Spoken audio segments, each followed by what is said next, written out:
गरीबों का आगे बढ़ो, हम तुम्हारे साथ हैं। साहब आगे बढ़ो, हम तुम आगे बढ़ो, हम तुम्हारे साथ हैं। लोगों से गुजारिश करूंगा कि वो मेहरबानी करके अपने अपने कुर्सियों पर बैठें। मेहमान हजरात आ रहे हैं, आप मेहरबानी करके अपने अपनी जगह पर बैठें। बिना आप लोगों के दरमियान और हमारे मेहमान खुसूसी, क्योंकि आप सुबह 11 बजे से इसी इंतजार में हैं कि कब हमारे मेहमान आए और हम उनका इंतजार करें। बिना हायल हुए हम अब प्रोग्राम को आगे बढ़ाते हुए जो हमारे ज्वाइनर्स हैं, जिनको आज हमारे यहाँ ज्वाइन करना है, मैं एक एक करके सबको दावत दूंगा। वो डाइस पे आए। हमारे सरपंच साहब हैं जो चाइना बन के, मोहम्मद बरातर साहब चाइना बन, जनाब फयाज साहब और हमारे हल्कत अजीज नौजवान जैसे कि मीर साहब ने कहा है, गुलाम हुसैन डार साहब जो BDCC का चेयरपर्सन है,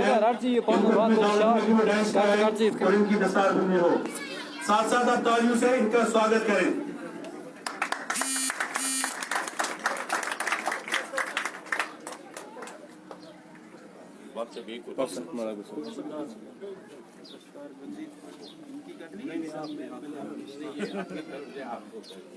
अपनी तरफ से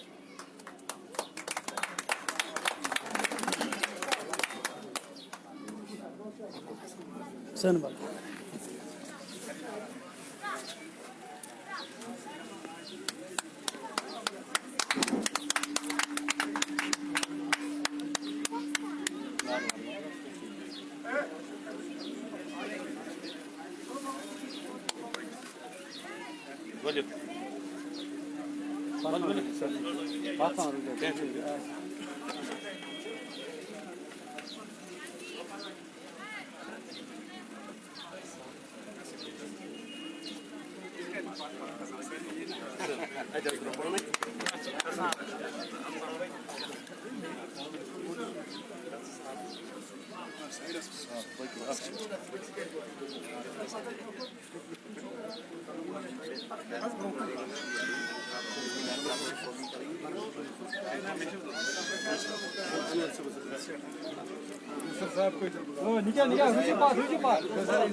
एक नाम तो मैं भूल गया, हमारे भाई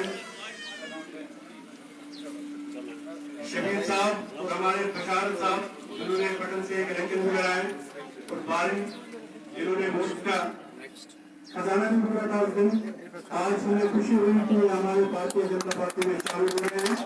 हम सारे एक साथ सरपंच चाइना गुलाम मोहम्मद बरातर साहब, हमारे फयाज साहब,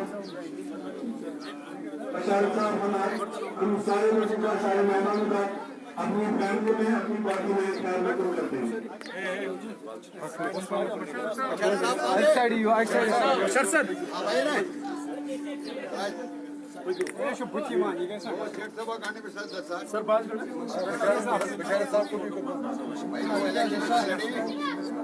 चले चले पहले बांधिए ना सर, बांधो।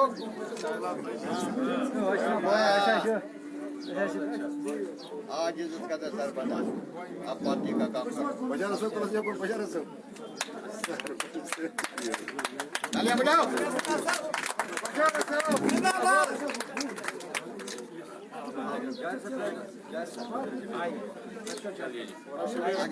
बाकी आइए।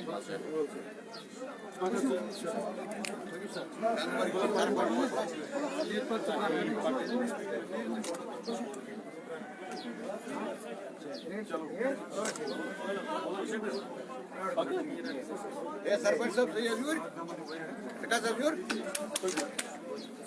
फोटो सरपंच साहब को सरपंच पावर आता चलो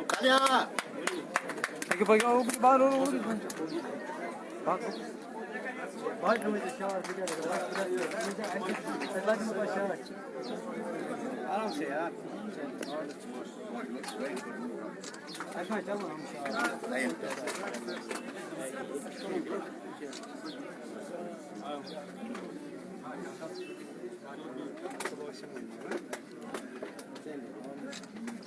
फोटो तो सही से ऐसा कहा सरपंच बचका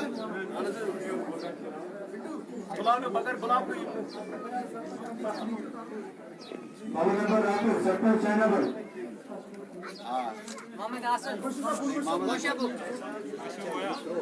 मोहम्मद आसिफ कोशबुक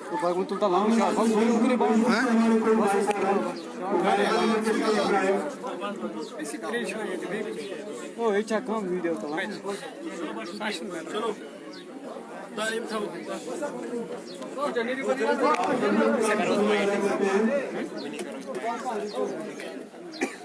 यहाँ पे हम लोग बोले कि हमारे जो बीबीसी सिंहपुरा चेयरपर्सन है राम सिंह दास साहब उतना तो यहाँ टाइम ही नहीं है, फुर्सत नहीं है कि हम सारे काम मिलकर करवाएं, लेकिन एक इन्होंने पूरे इलाके के लिए काम किया। देखिए, इसके लिए आपको पता होगा कि जल जीवन मिशन ये मोदी जी ने शुरू किया है और मोदी जी ने टारगेट रखा है कि अगले साल 24 अगले 2 साल के बाद हर घर में नल का पानी ये जाना चाहिए और शुरुआत उसकी हो गई है। एक ऐसा इलाका हिंदुस्तान में जिसके हर घर में नल का पहुंचा है और आपको अगर ध्यान होगा 1000 से एक केवल इस जल जीवन मिशन के लिए है और बारामूला में भी जहां तक मुझे जानकारी है 350 करोड़ रुपया इस जल जीवन मिशन के लिए रखा है। जो पीछे जो कमियां रही है अब वो एकदम कोई आप जादुई मिरेकल नहीं कर सकते हैं, कोई वो अलादीन का चिराग नहीं कर सकते हैं, इसमें समय लगेगा। आप थोड़ा इत्मीनान करिए, आप थोड़ा रुकिए, आप देखेंगे हर घर में पानी होगा, हर घर में बिजली होगी, हर मोहल्ले में डिस्पेंसरी होगी, हर मोहल्ले में स्कूल होगा।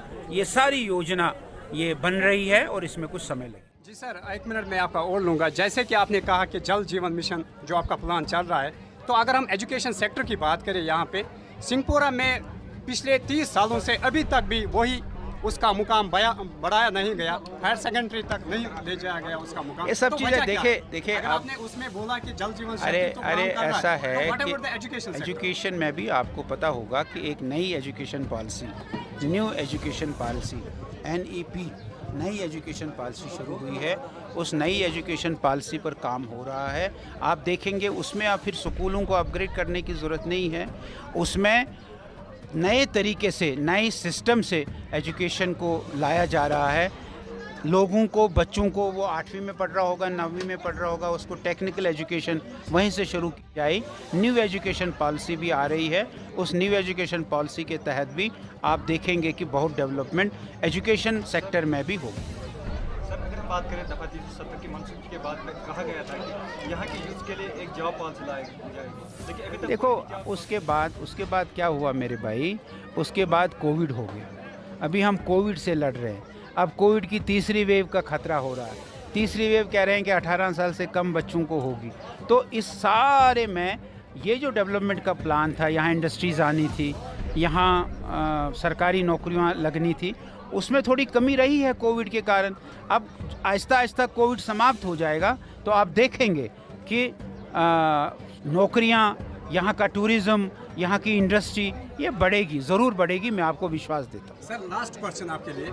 जम्मू कश्मीर में बहुत सारे यूथ जो पढ़ लिख कर है बेरोजगार है, तो उनके लिए कोई स्कीम आपने आज तक लॉन्च नहीं की? अभी सारी स्कीमें अभी देखिए ना, कल जो मोदी जी ने केसर के ऊपर किया, कितना बड़ा काम हुआ। और केसर के लोगों ने कहा, केसर के खेती करने वालों ने कहा कि हमारी आमदनी दुगनी हो जाएगी, 3 गुनी हो जाएगी जब नेफेड के पास वो अपना सामान देंगे बेचने के लिए। आहिस्ता आहिस्ता आप देखेंगे सब काम हो जाएंगे, यहाँ के बच्चों को, यहाँ के नौजवानों को रोज़गार मिलेगा।